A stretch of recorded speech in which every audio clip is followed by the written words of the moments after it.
Pimp the shirt. Forever fearless. Maybelline, New York. Well, let me scooch on closer. Today I'm mixing it up a little bit. I'm invading book talk. I've recently got into actually reading comics because I'm a big fan of comic book characters and superheroes, but it's always just been the shows, the movies, the games. Because when I was a kid, I didn't really read all that much, but now as a scholar, I'm really reading. I'm on my reading shit. I started like a few years ago where I got back into reading because I think a lot of men they don't be reading enough, especially the generation under. Well, they're not men, but a lot of boys they don't be reading, and men from my generation they don't read enough. But the ladies that and the days and the gays that they read all the fucking time.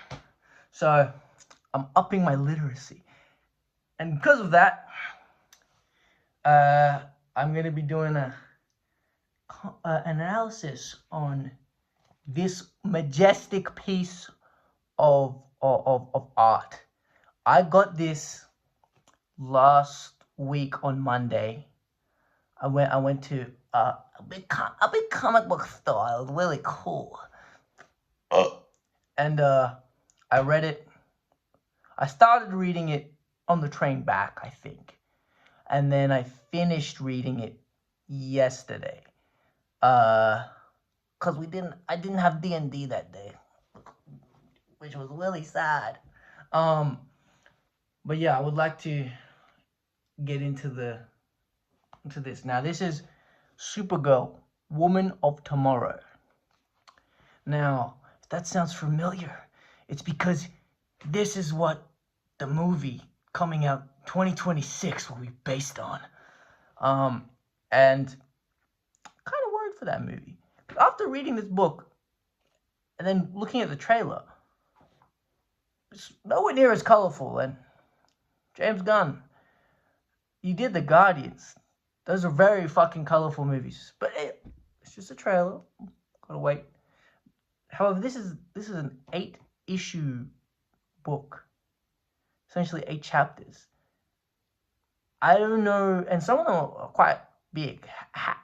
Well, for a comic book, how are you going to adapt this properly?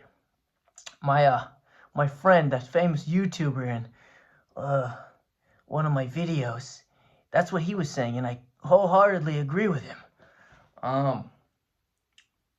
Let's get into this book. Now, I wouldn't recommend this book to a misogynist because, well, it's Supergirl, and quite like Supergirl. Supergirl she's like Superman.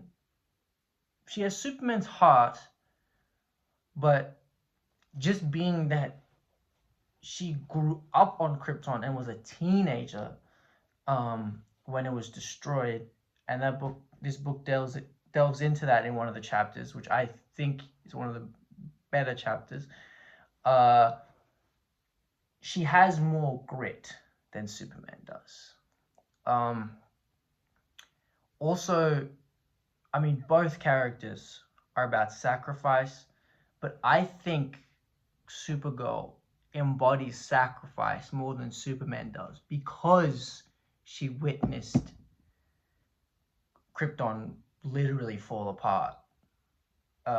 She was 14 when it was completely destroyed, and that's made her have more of an edge than Superman. Now, don't get me wrong, I love Superman. He's in my top 5 superheroes, and Supergirl isn't, but that's just because she's not in as many things as Superman. I love when she's goes to the future and interacts with the Legion of Superheroes, because then you get the Brainiac 5 romance. And I think it just works better if she goes to the future rather than Superman. And they did the same shit in Justice League Unlimited. Also, great portrayal of Supergirl. Fucking phenomenal. Because in that show, she has more grit than Superman. She's got more edge to her than Superman does, you know? And, yeah, this book, it follows... I don't want to give too many spoilers, but I'll give a basic plot summary. It follows Supergirl. It starts with, it's her 21st birthday. She's getting drunk as fuck, as you do. That's what I did when I turned 21. But for her, it's deeper than that, because she's purposely going to a red sun planet to nullify her powers, so then she can fully dull her senses, so she doesn't have to think about watching Krypton die. Because she didn't just watch it explode. She watched all the people around her die. Her dad dies of cancer. Her mom dies to radiation poisoning. Because there was like it goes into this in this book, that there was like a city that survived that was floating through space, but the engines fucked up, and then they were just floating adrift, and then shit ton of radiation poisoning, so they had to put lead in the city. They had to like hammer like a lead path basically, and eventually that fails anyway. So essentially the death of Krypton for her is extended far more than just the explosion. So she has to live with that, and she's just a fucking teenager when this happens. So yeah, she goes to this red sun planet, which is sort of like this medieval planet, and she's drinking. But that's actually not how the story starts. It starts with this girl, and I don't know how to pronounce her name. It's like Ruth or Ruth. Anyway, starts with her.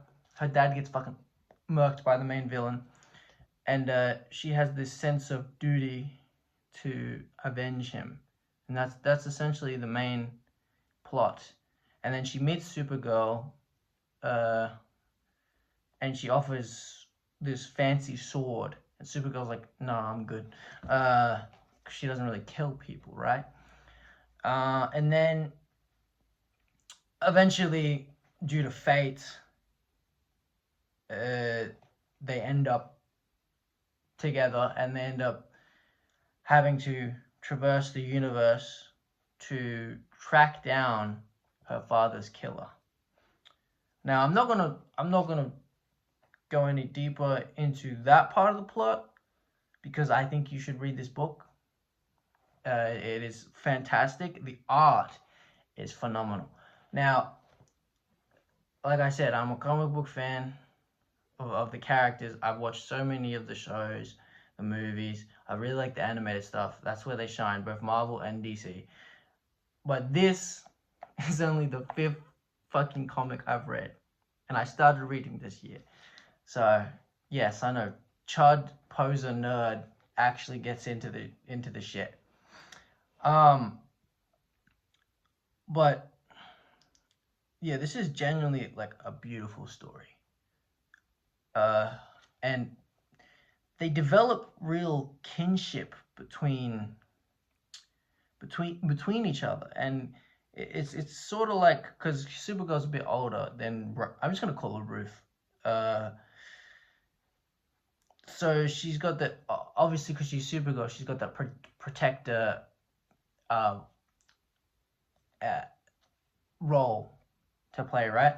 But they become genuine friends over the story, and I think the interactions between those two, because Ruth lost her father, and Supergirl lost everything. And there's actually, when they first meet, one of the lines is like,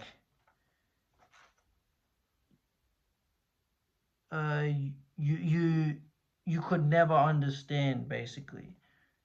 You could never understand what happened to me. And that's Ruth saying that to Supergirl, and then she's like, Yeah, I'll read this verbatim. You don't understand a damn thing. I didn't lose somebody. I lost my father, who was my heart. I will never see him again, not on my bridal day or any other. He's gone. And then Supergirl is like, but I lost my world. She watched her world die. And Ruth is actually the one that's narrating this story. Like there's the yellow text, which is her retelling it from her point of view. And another thing, when they're on this red sun planet, Supergirl beats the shit out of people without any powers. But then, following that, the rest of the story is kind of just them planet hopping, and you see all these different wacky planets. Some of them are funny, some of them are tragic, but in all of them, you see the true heroism of Supergirl. Whether she has her powers or not, she's always, it's because it's in the heart. And that's what this book does really fucking well. Yeah, also like the art, like look at that shit, bro. That's fucking majestic. My favorite chapters is one they go to this planet that has a history of these two groups. Has the purple people and the blue people, and the purple people are deemed undesirables by the blue people, so they are in their own town, and then they have the blue town, and then the man doing fucking genocide them, and then the blue people sweep that shit under the rug, and then the Supergirl finds this out because this town's very pleasant, but something's off about it, and then they discover that I will put in the title, like spoilers ahead, you know. But yeah, that's one of the best chapters. There's also a chapter where they encounter the main villain, and then they get sent across the universe, and they end up on this planet that has a green sun, a kryptonite sun. And that's when you really get to see Ruth's level of heroism, because she's a fucking hero too, bro. And I really like this planet because the monsters on this planet, because it's not just kryptonite sun, there's monsters on this planet, they're like dinosaurs. And if you know me, I love dinosaurs. Literally. But yeah, they're not actually dinosaurs, but they just look exactly like them. Well, not how they would have actually looked. Like how the Jurassic Park dinosaurs look. And basically Ruth has to defend Supergirl till the sun goes down. It's so fucking sick. So she uses the sword that she offers Supergirl in the beginning of the story. And she does a really fucking good job. But then just as you think they're about to die, the sun is like this close to setting, and they get pulled up on by this massive fucking monster, and Supergirl's. It was so sick. Wait, hold on. Look, that shit right there. I'm not gonna show you too much because I want you guys to read it. Then I think my favorite chapter is the one that explores when she's on Krypton, and the whole time she's being chased by this orb, and it's the orb that teleported her halfway across the universe. It's a magic orb that the villain has, and she's outrunning the orb with the help of her horse Comet, and at the same time she's reliving, and you see it, the visuals are what it was like watching Krypton die, basically, as she's traveling through the universe. Like, look, and she gets to the edge of the universe, like, and past it, and that's how she beats the magic orb. Cause look at that, that's just beautiful.